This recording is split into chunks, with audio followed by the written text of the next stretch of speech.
नमस्कार, मैं पुनीत पाठक हूं और खबर बेबाक पर और साथ में iVis24 के मैदानी चैनल पर आपसे खबरों के बेबाक विश्लेषण के लिए जुड़ता हूं। इस वक्त चुनाव में दोनों तरफ से एक से बढ़कर एक पैंतरे आजमाए जा रहे हैं। हालांकि जनता के मुद्दे आपके हमारे मुद्दे होते हैं, बेरोजगारी के हमारे मुद्दे होते हैं, अपने रोजगार, महंगाई, दैनिक जो हमारी समस्याएं हैं उसको दूर कराने को लेकर। लेकिन इस वक्त जो मुद्दे चल रहे हैं वो मुद्दे सेट किए हैं दरअसल दलों ने, पार्टियों ने। और ये ऐसे मुद्दे हैं जो सीधे तौर पर हमसे जुड़ते नहीं लगते, लेकिन इनका घुमा फिरा कर देखें तो हम पर असर तो पड़ता है। तो आज के इस वीडियो में हम बात करने वाले हैं बीजेपी और कांग्रेस की इसी रणनीति की कि जो मुद्दे आपके हमारे हैं उनसे अलग किन मुद्दों पर ये 2023 और 2024 के चुनाव को ले जा रहे हैं।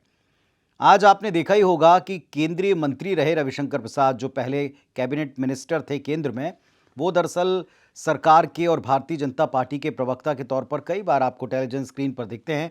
जाने माने कानूनविद हैं, बड़े वकील भी हैं, लेकिन इसके अलावा उनकी जो शख्सियत है वो राजनीतिक तौर पर भारतीय जनता पार्टी की सरकारों में एक प्रमुख वक्ता के तौर पर रही है।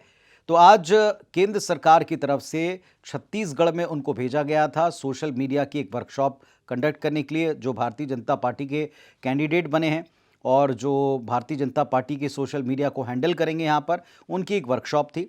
लेकिन वो जब यहाँ आए तो उन्होंने आकर सीधे केंद्र सरकार की योजनाओं जो यहाँ नाकाम हैं इस पर छत्तीसगढ़ सरकार को जमकर घेरा।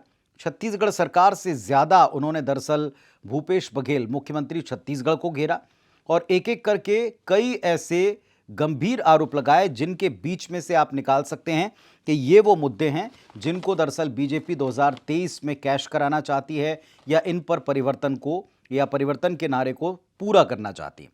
छत्तीसगढ़ में अभी की स्थिति यह है कि 2 चरणों में चुनाव 7 और 17 को। कांग्रेस पार्टी उलझी हुई है अपनी पहली और दूसरी सूचियों में, उसका डिटेल आपको कुछ देर बाद दूंगा मैं। 29 नाम तय कर लिए हैं, बस किसी भी वक्त उनकी घोषणा की जा सकती है और ये वक्त डेफिनेटली श्राद्ध पक्ष समाप्त होने के बाद ही होगा। और श्राद्ध पक्ष समाप्त हो रहे हैं शनिवार, यानी अगले और 24 घंटे आपको इंतजार करना पड़ेगा।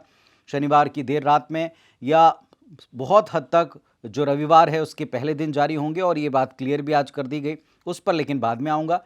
केंद्रीय मंत्री रहे रविशंकर प्रसाद जब आज छत्तीसगढ़ आए और आने के बाद में उनका वार सबसे पहला हुआ मुख्यमंत्री भूपेश बघेल पर, वो था शराबबंदी को लेकर। उन्होंने कहा कि शराबबंदी की बात करके आपने सरकार बना ली, झूठ बोला। लेकिन दरअसल शराब की आड़ में आपने एक एटीएम खोला और यहां से सारा पैसा केंद्र के नेताओं को पहुंचाया, अपने केंद्रीय नेताओं को पहुंचाया। ये आरोप पहली बार नहीं लगा रही बीजेपी, बल्कि इसकी शुरुआत दरअसल स्वयं प्रधानमंत्री नरेंद्र मोदी जी ने, जो अपनी पहली हुंकार सभा थी जिसमें उन्होंने बदलबो बदलबो का नारा दिया था, जिसमें उन्होंने corruption is equal to Congress कह करके सीधे कांग्रेस पार्टी को फ्रेम किया था। दरअसल उसी बात को आगे बढ़ाने के लिए तमाम केंद्रीय नेता अब एक एक करके कड़ियां सामने ला रहे हैं। लेकिन इसमें 2-3 बातें जो आज के दौर की वो भी उन्होंने जोड़ दी। रविशंकर प्रसाद ने गेमिंग ऐप का जिक्र किया। महादेव बुक ऐप पर ईडी की कार्रवाई सारे देश में चर्चा में है। कुछ दिनों पहले मैंने स्वयं भी उस पर एक वीडियो बनाया था कि कितना विस्तारित इसका दायरा है और कहां तक इसका इंपैक्ट पड़ सकता है। लेकिन एक बड़ी बात यह कि इस महादेव बुक ऐप, इसके ऊपर इससे जुड़े कारोबार करने वाले लोगों पर छत्तीसगढ़ की सरकार ने एक्शन लेना शुरू किया और इसके बाद यह मामला चला गया केंद्रीय एजेंसी को, ईडी को। अब ईडी अपनी तरह से जब जांच कर रही है, कई जगहों पर छापेमार कार्रवाई कर रही है, कई बड़े स्टार्स और टेलीविजन की हस्तियों को इसको लेकर समन जारी किए गए हैं। ईडी के द्वारा पेश होने के लिए कहा गया है कि आपने एंडोर्समेंट किया तो क्यों किया, किस शर्त के ऊपर किया, जो पैसे का हवाला हुआ है इसके बारे में आप क्या जानते हैं, जो आरोप लगे हैं उसके बारे में क्या जानते हैं, वगैरह वगैरह। लेकिन उस ईडी की कार्रवाई पर आज यहाँ पर आकर सवाल उठाए रविशंकर प्रसाद ने। उन्होंने कहा कि दरअसल यहाँ के मुख्यमंत्री जी को गेमिंग क्यों पसंद है। एक परोक्ष रूप से उन्होंने ताना दिया, तंज कसा। 2 दिन पहले जो कैंडी क्रश वाला प्रकरण था जिसमें सीएम साहब ने खुलकर एक ये वार किया था कि हाँ, मैं कैंडी क्रश खेलता हूँ और बहुत सारे लोगों की तरह, आज की यूथ की तरह, जब भी वक्त मिलता है तो उसमें ठीक ठाक स्कोर तक, ठीक ठाक लेवल तक पहुँच चुका हूँ और मुझे इसको स्वीकार करने में कोई दिक्कत नहीं है। तनाव दूर करने के लिए हम खेलते हैं, लेकिन बीजेपी तनाव में ही रहती है और चुनाव उनके लिए तनाव है। अब एक बार फिर से रविशंकर प्रसाद ने उस पर वार किया। उन्होंने कहा कि गेमिंग ऐप के द्वारा पैसे कमा के उसे अपने नेताओं तक, केंद्रीय नेताओं तक पहुंचाने का खेल खेलने वालों को गेमिंग ऐप पसंद नहीं आएंगे तो क्या होगा। ये कहकर उन्होंने साफ साफ इशारा कर दिया कि 2023 के चुनाव में ना तो कैंडी क्रश का मुद्दा, ना गेमिंग ऐप का मुद्दा, ना भ्रष्टाचार और ना ही शराबबंदी का अधूरा वायदा, इसे बीजेपी छोड़ने नहीं वाली। तो ये 4 बड़े बेसिक पिलर होंगे सरकार को घेरने के लिए। इसके अलावा उन्होंने 2 मुद्दे उठाए हैं जो राष्ट्रीय स्तर पर कांग्रेस पार्टी को घेरने के लिए बीजेपी उठाती रही है। एक, जातिगत जनगणना, जो पूरे विपक्ष का एक एजेंडा है। 2024 का जो हमने कहा, 24 के एजेंडे भी तय कर लिए हैं। एनडीए ने महिला आरक्षण की बात की है कि हमने महिला आरक्षण दिलवाया, एक आधी आबादी को साधने का प्रयास पूरे देश में जहां बीजेपी का है।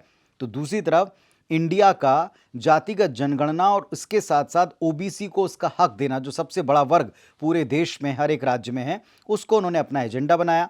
बिहार में नीतीश कुमार ने जातिगत जनगणना के आंकड़े जारी किए। बिहार से ही आते रविशंकर प्रसाद, तो उन्होंने आज आके उसी बात का जिक्र किया कि नीतीश बाबू ने एक पुड़िया दे दी है राहुल गांधी को, और उसी के बाद में जातिगत जनगणना की बात गांधी परिवार हर एक जगह करता है। क्योंकि पिछले दिनों छत्तीसगढ़ में जितनी भी सभाएं हो रही हैं, इसमें चाहे राहुल गांधी हों, चाहे प्रियंका गांधी हों, चाहे मुख्यमंत्री जी हों या बाकी कांग्रेस पार्टी के नेता हो, सभी जो हैं वो जातिगत जनगणना को ज़रूरी मानते हुए सरकार बनने पर इसे कराने की पैरवी कर रहे हैं।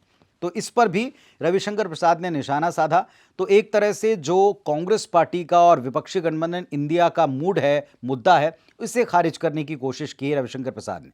यह कहकर ताना दिया कि स्वयं आपके परिवार और आपके पूर्वजों ने, इंदिरा गांधी ने स्वयं ये कहा था कि जातिगत भेदभाव को आपको मिटाना है। स्वयं महात्मा गांधी जातिगत भेदभाव को मिटाने के लिए जीवन भर लड़ते रहे, इसी को लेकर उनके प्राण गए, लेकिन आप उसी जातिगत भेदभाव को पैदा कर रहे हैं अपने राजनीतिक स्वार्थ के लिए, चुनावी स्वार्थ के लिए। ये कहकर जो 24 का एजेंडा, उसको खारिज करने की सोची समझी रणनीति के तहत उन्होंने बातचीत की। एक और बड़ा मुद्दा जो दूसरा राष्ट्रीय स्तर का है, वो दरअसल है साउथ में। अभी आपको पता होगा, इंडिया गठबंधन के जो स्टालिन के पुत्र हैं, उनके द्वारा दिया गया एक बयान था सनातन पर। सनातन की तुलना उन्होंने कई सारी बीमारियों से की थी। वो कहना कुरीतियां चाहते थे इसकी, लेकिन उन्होंने पूरे धर्म को लपेटे में लिया और उसकी इतनी आलोचना हुई, इस कदर आलोचना हुई कि इस पर अगर जवाब देती है कांग्रेस पार्टी या कोई नेता तो भी फंसते हैं, और जवाब नहीं दिया तो मौन पर भी निशाना साधा रविशंकर प्रसाद ने। तो एक तरह से 24 के 2 एजेंडे, सनातन धर्म के अपमान पर कांग्रेस मौन क्यों, मुख्यमंत्री भूपेश बघेल जी मौन क्यों रहे, इस पर उन्होंने फिर निशाना साधा। ये भी आपको याद दिला दूं कि पिछले अभी कई अवसर आए हैं जिसमें हमारे खुद के कॉन्क्लेव का मंच भी था, उस पर भी मुख्यमंत्री ने इसका जवाब बखूबी दिया है। उन्होंने कहा है कि सनातन धर्म को बिना समझे इसे केवल पॉलिटिकल स्टंट की तरह इस्तेमाल करती है बीजेपी, और इसीलिए अब बौखला रही है। भारत विविधताओं का देश है, इसमें सबकी समझ अलग अलग है, और सनातन अलग अलग समझ या अलग अलग सोच को महत्व देता है, उनको खारिज नहीं करता, उनको पनपने देता है। तो अगर आप ऐसा करते हैं तो आप स्वयं सनातन को नहीं समझते। तो एक सनातन का मुद्दा, दूसरा राष्ट्रीय स्तर के ऊपर जातिगत जनगणना की पैरवी के मुद्दे को खारिज करना, इसे रविशंकर प्रसाद उठाकर गए हैं। और इसका जवाब भी स्वयं मुख्यमंत्री भूपेश बघेल ने अपनी एक्स पोस्ट में दिया है, और उन्होंने सीधे गेमिंग ऐप के ऊपर, जो सबसे बड़ा हमला उनके ऊपर ताज़ा गेमिंग ऐप को लेकर था, जिसमें कैंडी क्रश के बहाने महादेव बुक ऐप को जोड़ा गया था, उन्होंने कहा है कि आप अपने नेताओं को पहले ये पूछें कि बहुत सारे स्पोर्ट्स चैनल पर, जिनकी अनुमति सरकार देती है, जिन पर रेगुलेशन सरकार का, खेल मंत्रालय का, सूचना प्रसारण मंत्रालय का होता है, उन सब पर बहुत सारे गेमिंग ऐप प्रमोट किए जा रहे हैं, और ये भी बाकायदा उसी तरह का तकरीबन काम करते हैं जैसा महादेव ऐप करता है। उन पर आपने अंकुश क्यों नहीं लगाया? महादेव ऐप पर ईडी से पूछ लें। कार्रवाई की शुरुआत तो छत्तीसगढ़ गवर्नमेंट ने की, छत्तीसगढ़ पुलिस ने की, फिर आप इसे हमारे गले क्यों मढ़ रहे हैं? तो सवाल पूछने वाले पहले खुद इस बात का जवाब ढूंढ कर लाएं कि आपकी ये दोहरा चरित्र है कि आप वहां कार्रवाई नहीं करते और आप यहां ब्लेम कर रहे हैं, हमारी कार्रवाई को आप हमारे ही खिलाफ यूज़ कर रहे हैं। तो ये कहकर मुख्यमंत्री ने पलटवार किया। साथ ही साथ सनातन के मुद्दे पर जो बात को आगे बढ़ाना चाहते थे, क्योंकि जितनी बात चलेगी उतना आगे जाएगा, इसे पूरी तरह साइडलाइन किया, इग्नोर किया, इसका कोई जवाब नहीं दिया, क्योंकि ऑलरेडी कई मंचों पर वो दे चुके हैं। तो दोनों पक्ष अपनी अपनी रणनीति के मुताबिक काम कर रहे हैं। अब आता हूं आज के एक और बड़े अपडेट पर, जहां से मैंने शुरू किया था और आपसे कहा था कुछ देर बाद कहूंगा, वो है कांग्रेस पार्टी की लिस्ट कब आएगी। छत्तीसगढ़ में बीजेपी तो केवल 5 सीटों पर अपने नाम अनाउंस करने हैं और वो कांग्रेस का वेट कर रही है। जिनमें से एक टी.एस. सिंहदेव जी का नाम तकरीबन क्लियर हो गया। आज जो मेरे हाथ में आप ही की लिस्ट देख रहे हैं, इसमें 29 नाम हैं, जिसमें मुख्यमंत्री, उप मुख्यमंत्री, साथ ही साथ प्रदेश अध्यक्ष और कैबिनेट मिनिस्टर कवासी लखमा, रविंद्र चौबे, मोहम्मद अकबर, इन सब के नाम हैं। अनिल आभेड़िया, चरणदास महंत जो विधानसभा अध्यक्ष हैं, इसके अलावा बहुत सारे जो सिटिंग एमएलएज हैं उनके नाम हैं। इन सारे नामों के बारे में हम अपने पिछले वीडियोस में आपको बताते रहे। तो 29 नाम कंफर्म हो गए हैं, मोहर लग गई है, लेकिन अनाउंसमेंट नहीं हुआ है। अनाउंसमेंट होगा कब? जब नवरात्रि की पहली तिथि होगी। इसके बारे में आज ही प्रभारी ने और वहां से कांग्रेस पार्टी के तमाम लोगों ने अपने संकेत दिए हैं। जिस वक्त हम आपसे बात कर रहे हैं तब भी सीसी की मीटिंग में जाने से पहले बचे नामों पर सहमति बनाई जा रही है। ऐसा बताया जा रहा था कल तक, 24 घंटे पहले तक, कि 70 नामों पर सहमति है, लेकिन सर्वे में जो राहुल गांधी के द्वारा या सेंट्रल कमान के द्वारा करवाए गए उसके नाम और प्रदेश के द्वारा तय किए गए नामों में कुछ डिफरेंस है। इस वजह से मामला अटक गया और 29 नाम क्लियर हैं, लेकिन घोषणा होगी इतवार को, यानी नवरात्रि के पहले दिन। तो तब तक आपको हमको भी इंतजार करना पड़ेगा। फिलहाल आप लोग कितना सहमत हैं? जिन मुद्दों पर चुनाव लड़ने की तैयारी दल कर चुके हैं, करप्शन बनाम अवसरवादिता, ये आज दिखाई पड़ा। करप्शन का मुद्दा उठाया बीजेपी ने कांग्रेस के खिलाफ और अवसरवादिता की तोहमत लगाई कांग्रेस पार्टी ने बीजेपी पर। इस पर आपकी क्या राय है? शराबबंदी बनाम जो ये सट्टा गेमिंग ऐप है, इनको लेकर आपकी क्या राय है? ये भी आप प्रकट कर सकते हैं। साथ ही साथ सनातन और जो जातिगत जनगणना, इस पर आपकी क्या राय है, उसका हम इंतजार रहेगा। फिलहाल इस यहाँ जो हम जितनी भी बातें करते हैं बुलेटिन्स में, जो आपको अपडेट देते हैं, इस पर भी आपके रिएक्शंस आप हमें दें।